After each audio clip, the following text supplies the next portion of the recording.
एक ऐसा परिवार जो दुनिया के सामने बहुत कम दिखाई देता है, लेकिन इसके पर्दे के पीछे छिपी कहानी उतनी ही रहस्यमयी और उतनी ही दिलचस्प है। ये वही परिवार है जिसे इतिहास के सबसे अमीर और प्रभावशाली परिवारों में गिना जाता है।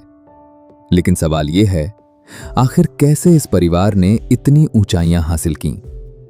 कैसे एक साधारण शुरुआत से ये दुनिया की सबसे शक्तिशाली वित्तीय ताकतों में शामिल हो गया? आइए इस कहानी को करीब से समझने की कोशिश करते हैं। साल था लगभग 1740 के आसपास। यूरोप की एक तंग गली, इतनी तंग कि कई घरों में सूरज की रोशनी भी मुश्किल से पहुंचती थी। जर्मनी के शहर फ्रैंकफर्ट में एक छोटी सी बस्ती थी जिसका नाम था जुडेंगस। ये वो जगह थी जहां यहूदी समुदाय को रहने के लिए मजबूर किया गया था। उन लोगों को शहर के बाकी हिस्सों में बसने की अनुमति नहीं थी। वे जमीन नहीं खरीद सकते थे। कई तरह के व्यापार करने पर भी रोक थी। इस गली में हजारों लोग रहते थे, इतनी भीड़ कि कई घरों में 20 से 30 लोग एक साथ रहते थे। गली इतनी संकरी थी कि 2 घोड़ा गाड़ियां भी साथ नहीं निकल सकती थी। लेकिन इतिहास अक्सर ऐसी ही जगहों से जन्म लेता है और इसी गली में 23 फरवरी 1744 को एक बच्चे का जन्म हुआ। उस बच्चे का नाम था मेयर एम्शल रॉथचाइल्ड। शायद उस समय किसी ने नहीं सोचा होगा कि यही बच्चा आगे चलकर दुनिया के सबसे प्रसिद्ध बैंकिंग परिवार की नींव रखेगा। मेयर रॉथचाइल्ड का परिवार बहुत अमीर नहीं था, लेकिन पूरी तरह गरीब भी नहीं था। उनके पिता एम्शल मोजेस रॉथचाइल्ड एक छोटा सा व्यापार करते थे। उनका काम था करेंसी एक्सचेंज, दुर्लभ सिक्कों का व्यापार और कभी-कभी यूरोप के राजाओं के लिए पुराने सिक्के उपलब्ध कराना। उस समय यूरोप में पुराने सिक्कों का संग्रह करना एक शौक माना जाता था। राजा, महाराजा और अमीर लोग ऐसे सिक्कों को अपने संग्रह में रखना पसंद करते थे। यही वजह थी कि मेयर रॉथचाइल्ड बचपन से ही सिक्कों, सोने और पैसे की दुनिया से परिचित होने लगे थे। उनका घर बड़ा नहीं था, जुडेंगास की तंग गलियों में बना हुआ एक छोटा सा मकान, लेकिन इसी घर में एक ऐसा विचार जन्म ले रहा था जो आने वाले समय में यूरोप की वित्तीय दुनिया को बदलने वाला था। लेकिन जीवन की राह हमेशा आसान नहीं होती। जब मेयर रॉथचाइल्ड सिर्फ 12 साल के थे, तभी उनके जीवन में एक बहुत बड़ा संकट आ गया। उनके पिता की मृत्यु हो गई। उस समय यूरोप में स्मॉल पॉक्स नाम की बीमारी फैल रही थी। ये बीमारी बहुत घातक थी और हजारों लोगों की जान ले रही थी। दुर्भाग्य से मेयर के पिता भी इसी बीमारी का शिकार हो गए। लेकिन दुख यही खत्म नहीं हुआ। कुछ ही समय बाद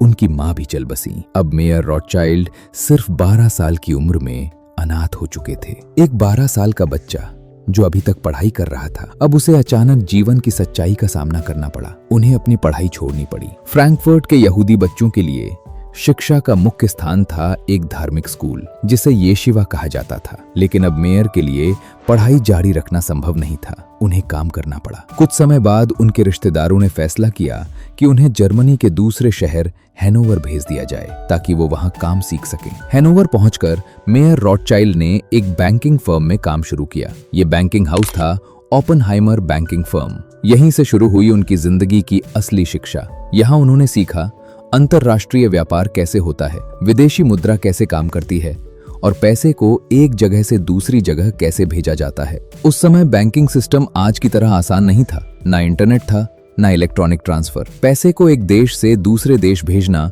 एक बहुत बड़ा और जटिल काम था। लेकिन इसी जटिल दुनिया को मेयर रॉथचाइल्ड धीरे धीरे समझने लगे। हैनोवर में काम करते हुए मेयर रॉथचाइल्ड को एक और चीज में दिलचस्पी होने लगी। वो थी रेयर कॉइन्स, यानी दुर्लभ सिक्के। पुराने सिक्कों की कीमत कभी कभी उनके असली मूल्य से कई गुना ज्यादा होती थी, क्योंकि वे इतिहास का हिस्सा होते थे। राजा, महाराजा और अमीर लोग ऐसे सिक्कों को अपने संग्रह में रखना पसंद करते थे। मेयर रॉथचाइल्ड ने समझ लिया कि ये एक बहुत बड़ा व्यापार बन सकता है। लगभग 6 साल तक उन्होंने हैनोवर में काम किया। इस दौरान उन्होंने व्यापार सीखा, बैंकिंग सीखी और निवेश की दुनिया को समझा। ये अनुभव उनकी जिंदगी का सबसे बड़ा स्कूल साबित हुआ। अब वो सिर्फ एक साधारण लड़का नहीं थे। अब उनके पास ज्ञान था, अनुभव था और सबसे महत्वपूर्ण एक सपना था। साल 1763 में 19 साल की उम्र में मेयर रॉथचाइल्ड वापस फ्रैंकफर्ट लौट आए। अब जुडेंगास की वही पुरानी गली फिर से उनके सामने थी, लेकिन इस बार फर्क था। पहले वो एक गरीब लड़के की तरह यहाँ रहते थे। अब वो एक ऐसे युवा व्यापारी थे जो वित्तीय दुनिया को समझने लगे थे। उन्होंने फैसला किया कि अब वो अपना खुद का व्यापार शुरू करेंगे। शुरुआत छोटी थी, लेकिन हर बड़ी कहानी छोटे कदमों से ही शुरू होती है और यही छोटा कदम आगे चलकर दुनिया के सबसे प्रभावशाली बैंकिंग परिवार की शुरुआत बनने वाला था। सन 1763 19 साल का एक युवा फ्रैंकफर्ट की उसी पुरानी गली में वापस लौटा था जहां उसका बचपन बीता था। वही तंग रास्ते, वही भीड़, वही सीमित अवसर। लेकिन इस बार वो लड़का पहले जैसा नहीं था। अब उसके पास अनुभव था,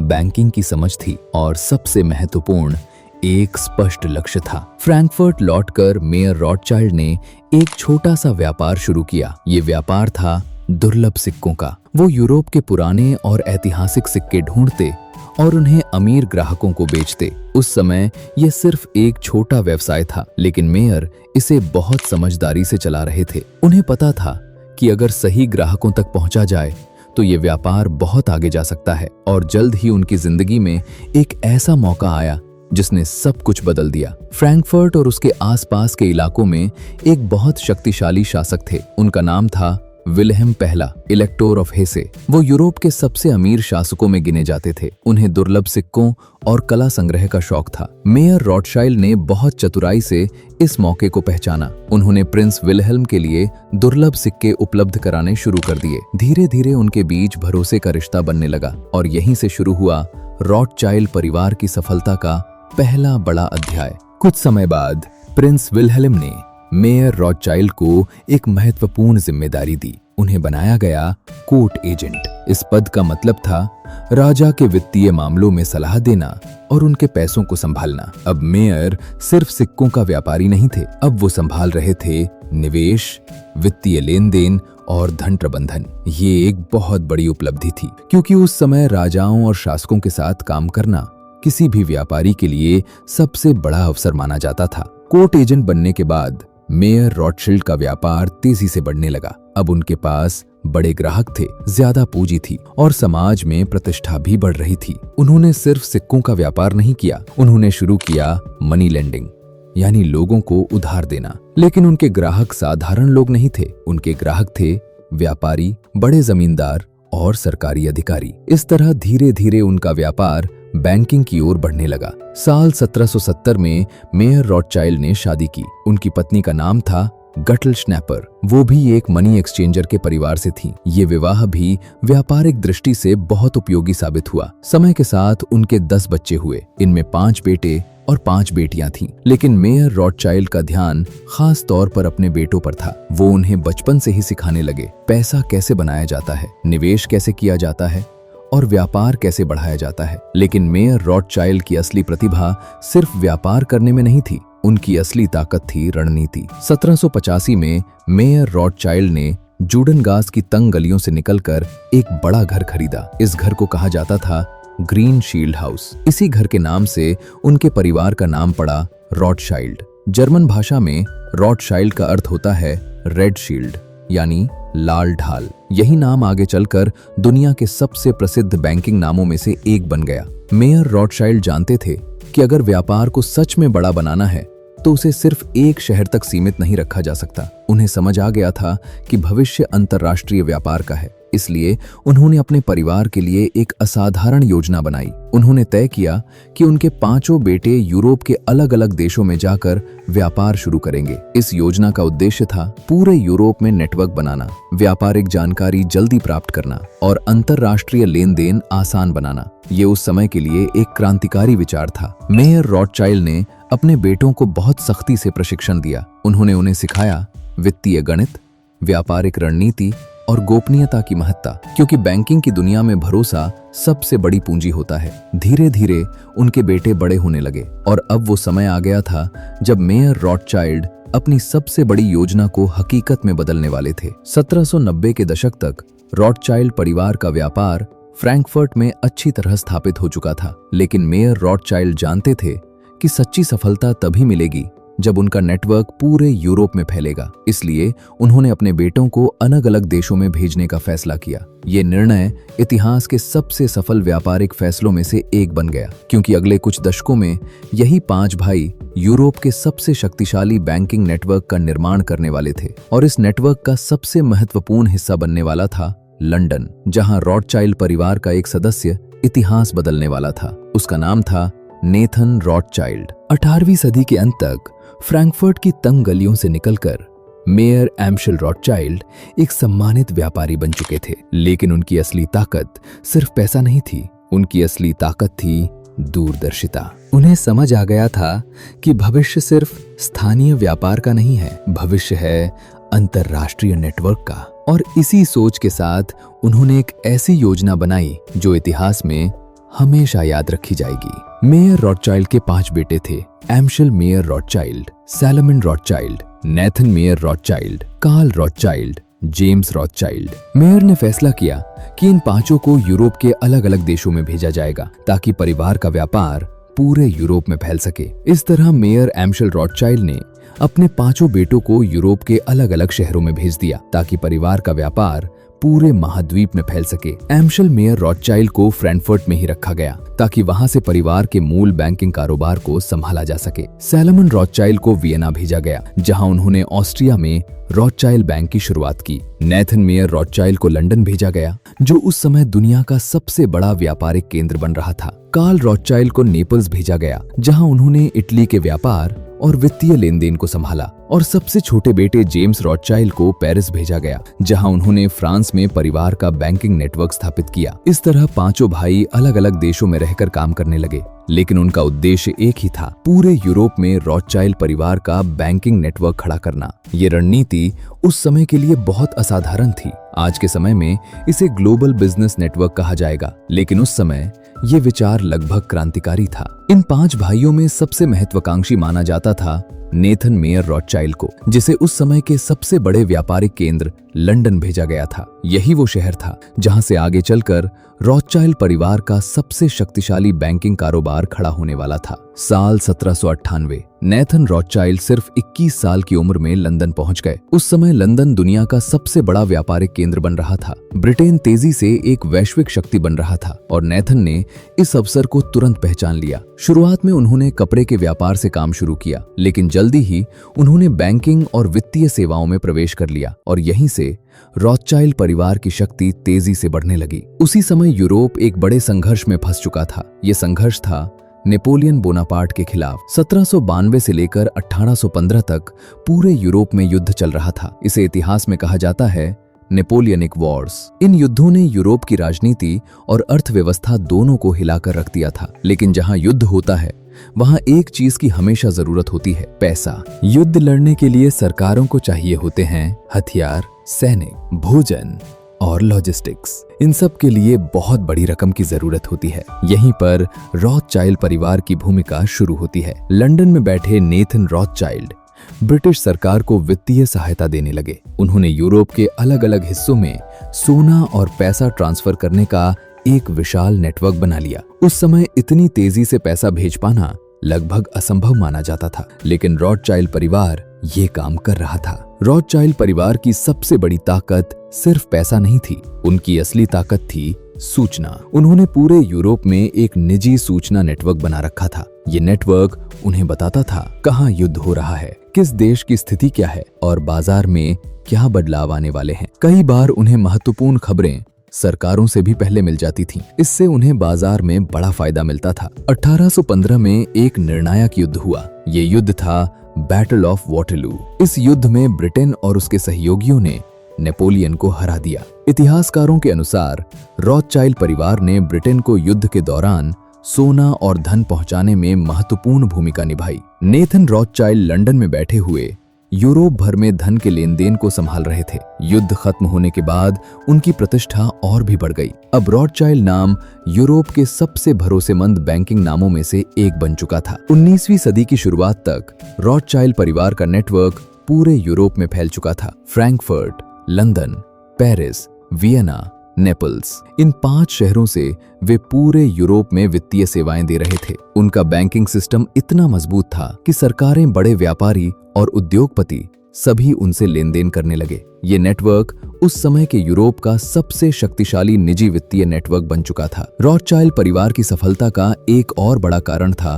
भरोसा। उनका सिद्धांत था परिवार के भीतर एकता और व्यापार में गोपनीयता। उनके बीच पत्रों के माध्यम से लगातार जानकारी का आदान प्रदान होता था। ये पत्र व्यापारिक जानकारी से भरे होते थे। इससे उन्हें बाजार की स्थिति समझने में मदद मिलती थी। अब रॉथस्चाइल्ड परिवार सिर्फ व्यापारी नहीं रह गया था, अब वे बन चुके थे अंतर्राष्ट्रीय बैंकर, निवेशक और वित्तीय सलाहकार। 19वीं सदी में उनका प्रभाव लगातार बढ़ता गया, लेकिन उनकी असली शक्ति अभी और बढ़ने वाली थी, क्योंकि यूरोप में एक बड़ा बदलाव आने वाला था। एक ऐसा बदलाव जो पूरी दुनिया की अर्थव्यवस्था को बदल देगा। ये बदलाव था इंडस्ट्रियल रेवोल्यूशन, और रॉथस्चाइल्ड परिवार इस नए युग में भी सबसे आगे रहने वाला था। 18वीं सदी के अंत और 19वीं सदी की शुरुआत में यूरोप तेजी से बदल रहा था। नई मशीनें बन रही थीं, नई फैक्ट्रियां खुल रही थीं और सबसे महत्वपूर्ण, नई रेलवे लाइनें बन रही थीं। रेलवे उस समय व्यापार की दुनिया में क्रांति ला रही थी। अब माल और लोग पहले से कई गुना तेजी से एक जगह से दूसरी जगह पहुंच सकते थे, लेकिन इन परियोजनाओं के लिए बहुत बड़ी पूंजी की जरूरत थी, और यही वो जगह थी जहां रॉथस्चाइल्ड परिवार ने एक बार फिर अपनी दूरदर्शिता दिखाई। 19वीं सदी के दौरान रॉथस्चाइल्ड परिवार ने यूरोप की कई रेलवे परियोजनाओं में निवेश किया। इनमें शामिल थीं फ्रांस की रेलवे परियोजनाएं, ऑस्ट्रिया की रेलवे लाइनें और यूरोप के कई औद्योगिक प्रोजेक्ट। इन निवेशों ने उन्हें सिर्फ मुनाफा ही नहीं दिया, बल्कि यूरोप की आर्थिक व्यवस्था में उनका प्रभाव और भी बढ़ा दिया। अब सरकारें और बड़े उद्योगपति दोनों उनके साथ काम करना चाहते थे। रेलवे के अलावा रॉथस्चाइल्ड परिवार ने निवेश किया खनन उद्योग में, धातु उत्पादन में और ऊर्जा परियोजनाओं में। 19वीं सदी में कोयला और लोहे का महत्व बहुत बढ़ गया था। फैक्ट्रियों को चलाने के लिए इन संसाधनों की जरूरत होती थी। रॉथस्चाइल्ड परिवार ने इन उद्योगों में भी निवेश किया। इससे उनका प्रभाव यूरोप के कई आर्थिक क्षेत्रों में फैल गया। 1875 में एक बहुत महत्वपूर्ण घटना हुई।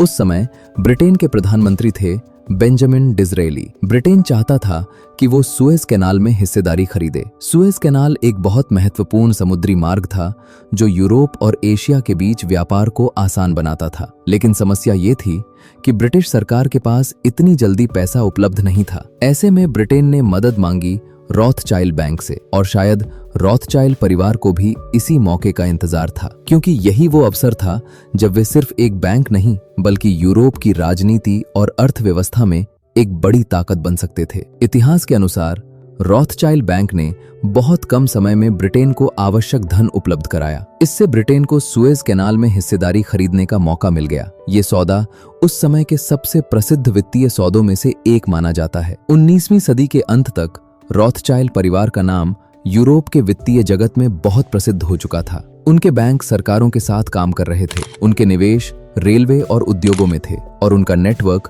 पूरे यूरोप में फैला हुआ था। लेकिन समय के साथ दुनिया बदलने लगी। नई बैंकिंग कंपनियां सामने आने लगीं, अमेरिका की आर्थिक शक्ति बढ़ने लगी और धीरे धीरे वैश्विक वित्तीय व्यवस्था में नई शक्तियां उभरने लगीं। 20वीं सदी में दुनिया ने कई बड़े बदलाव देखे। 2 विश्व युद्ध हुए, कई साम्राज्य खत्म हो गए और नई आर्थिक व्यवस्थाएं बन गईं। इन सभी परिवर्तनों का रॉथस्चाइल्ड परिवार पर भी प्रभाव पड़ा। उनके कई बैंक अलग अलग देशों में काम करते रहे, लेकिन अब उनका प्रभाव पहले जितना व्यापक नहीं रहा। फिर भी रॉथस्चाइल्ड नाम वित्तीय दुनिया में सम्मान के साथ लिया जाता रहा। आज रॉथस्चाइल्ड परिवार दुनिया के कई देशों में मौजूद है। उनका मुख्य व्यवसाय है investment banking, wealth management, corporate advisory. उनकी प्रमुख कंपनी है रॉथस्चाइल्ड एंड कंपनी। ये कंपनी दुनिया भर की बड़ी कंपनियों और सरकारों को वित्तीय सलाह देती है। हालांकि आज रॉथस्चाइल्ड परिवार उतना सार्वजनिक रूप से चर्चा में नहीं रहता जितना आधुनिक अरबपति रहते हैं, लेकिन वित्तीय जगत में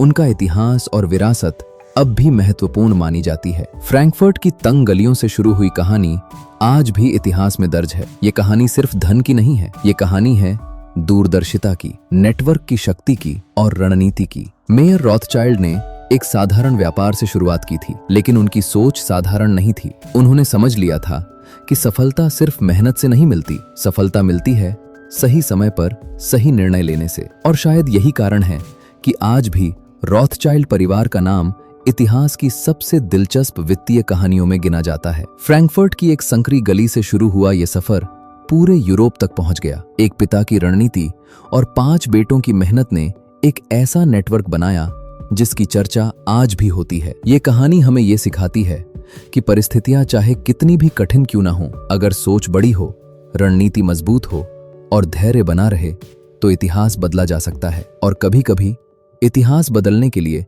सिर्फ एक इंसान ही काफी होता है। और शायद इसी वजह से रॉथचाइल्ड परिवार की कहानी आज भी दुनिया भर के लोगों को आकर्षित करती है। अगर ये वीडियो आपको पसंद आया हो तो लाइक जरूर करें और चैनल को सब्सक्राइब करें और कमेंट में जरूर बताइए कि अगली डॉक्यूमेंट्री आप किस पर देखना चाहते हैं। मिलते हैं अगली वीडियो के साथ।